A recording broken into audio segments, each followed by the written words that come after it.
Nuh este înconjurat de iubirea și grija întregii familii în spital. Chiar și Harika și Esat, măcinați de remușcări, îl vizitează și își cer iertare nu doar de la Nuh, ci și de la Melek și de la ceilalți membri ai familiei, pentru toate rănile și nedreptățile din trecut.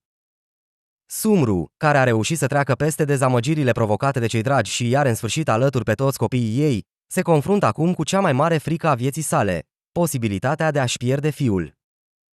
Sevilay trăiește un adevărat zbucium interior. Pe de o parte, este profund îngrijorată pentru starea lui Nuh, iar pe de altă parte încearcă să-și ascundă suferința și să rămână puternică în fața lui, oferindu-i sprijin și încurajare. Dragostea ei se transformă într-o forță care îl ajută să reziste.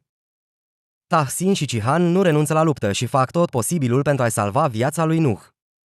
Ei reușesc să găsească 2 medici renumiți din străinătate și îi aduc special pentru el, redând familiei o rază de speranță într-un moment critic.